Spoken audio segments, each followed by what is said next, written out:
How much would you be willing to sell the next year of your life for? $200K. Jesus Christ. That's so low. I kind of want to purchase you and then resell you at a higher price.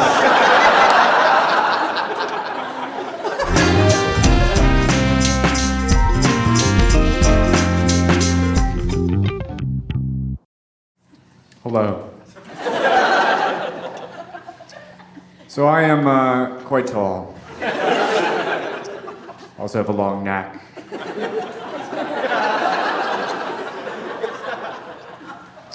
I'm 6'4".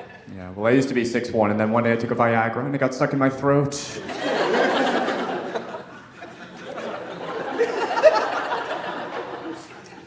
So I am from Connecticut, obviously. My friend said to me, "Eric, you just look so arrogant." And I said, "First of all, it's Mr. Walsh. No, I can make my face even more punchable when I bite my cheeks." I am not a stereotypical guy from Connecticut, but I did used to work in finance. You know. I try not to use the hard I. But I was not a good fit for the job. I was told my email sign-off was unprofessional because I signed off with memento mori, which is Latin for remember you will die. My boss hated me. My boss was a micromanager. He was much shorter than me, and in his defense, I was not a good employee. Like, sometimes I would call out of work when I slept too well. I'd be like, "Honestly, Dave, I got an incredible night of sleep and I'm feeling a little over the weather. And you don't deserve me at my best." Memento mori. Now, this is gonna sound a little arrogant, but I went to a very good college. I'm not gonna say which one, but top 3, you know, Harvard, Yale, University of Wisconsin.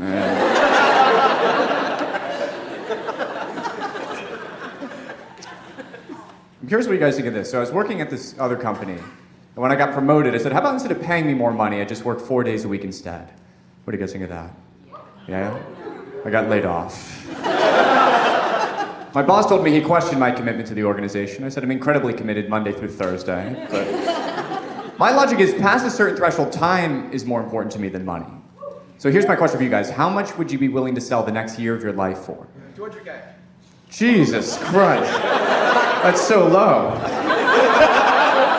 I kind of want to purchase you and then resell you at a higher price.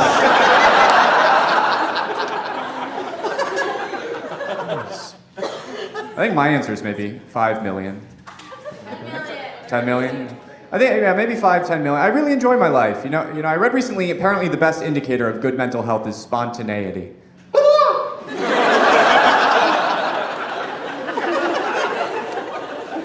Needless to say, I'm flourishing.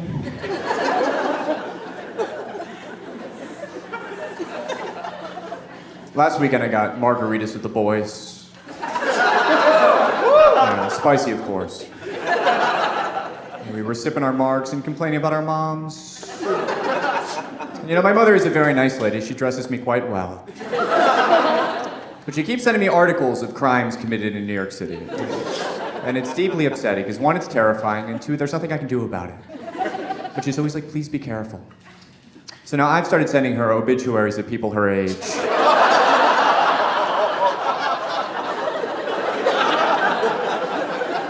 And I say, "Please be careful." And memento mori. I can't say this definitively, but I'm pretty sure the other day this guy Pythagorean Theoremed me at the urinal.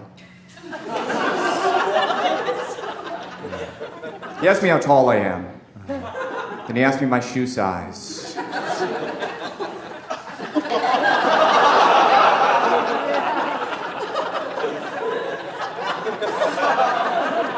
And I think he took A and B to calculate the size of my C.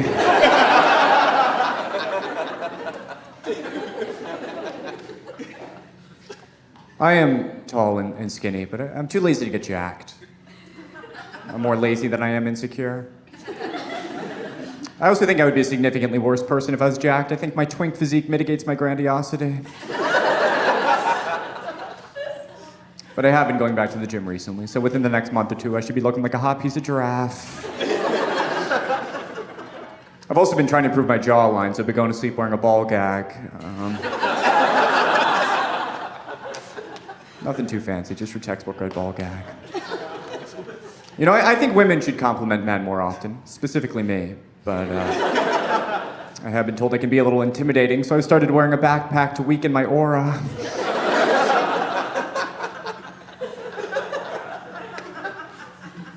The most bizarre compliment I've ever received in my life, this has happened to me only once, but I was at a bar, and this very short woman came up to me, and she said, and I quote, "If you were 3 inches taller, I could blow you standing up."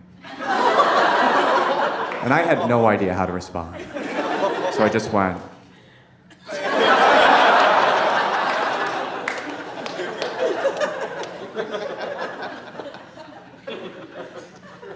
So I am the oldest of 3 in my family. I have 2 younger brothers, and I don't have any sisters, per my request. And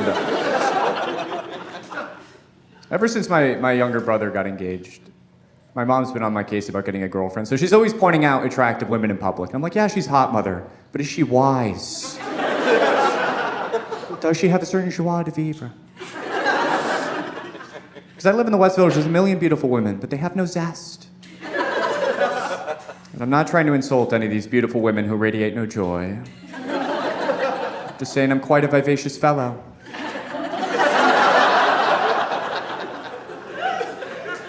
And I just think it's sad that so many people today have lost the art of good conversation.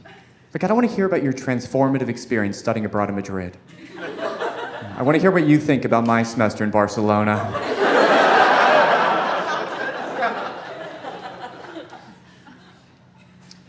I have a roommate, he's a man, we have different beds. But a couple nights ago, he came into my room at 2 a.m. to take my phone charger. And I woke up and went, "Oh!" Because I was wearing my ball gag.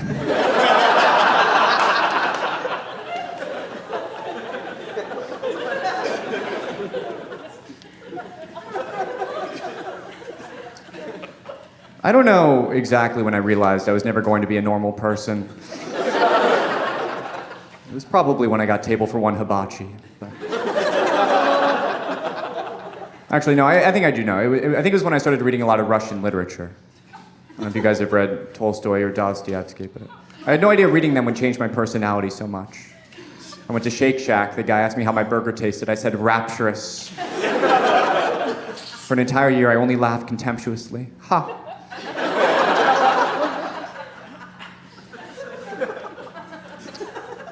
You know, there's this book I love. It's called The Little Prince.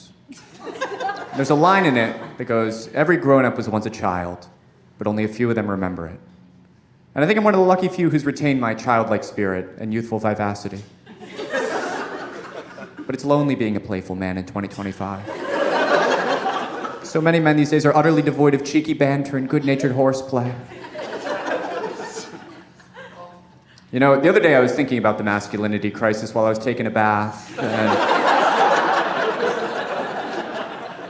as I was splashing around, I was thinking about how hard it is to be vulnerable as a guy. I feel like guys, we get physical safety, we just don't get emotional safety. Like, I can go on a walk at 2 a.m, but I can't tell anyone why I'm walking at 2 a.m.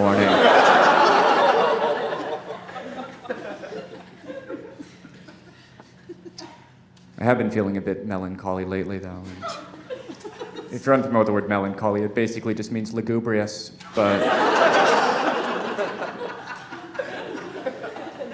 I decided to cheer myself up, so I went to a concert at Carnegie Hall. By myself. The tickets were only $7, and I quickly learned why they were only $7. I went to a middle school recital.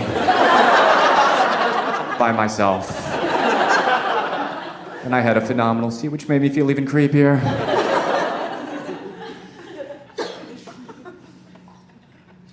You know, I still feel weird calling myself a comedian. I mean, yeah, I've made dozens of people laugh over the past decade, but people don't become comedians where I grew up in Connecticut. I'm from one of those towns where even the third graders are Republican for tax reasons. It's a very elitist environment. You know, for example, in school at the academy, we had to learn both French and Spanish so that we would know how to scold the chef and the cleaning lady. No bueno. But people were very discouraging when I was starting doing comedy. A good friend came to a show and he told me I was never going to make it. I said, how do you know? You've never done comedy. He said, I don't dance, but I know a bad one when I see one. Yeah. He's a cop, by the way. Yeah, so back in 2020, I went to some of the protests, and I held up a sign with a picture of him that said, defund Brian. All right, my name's Eric Walsh. You guys have been great.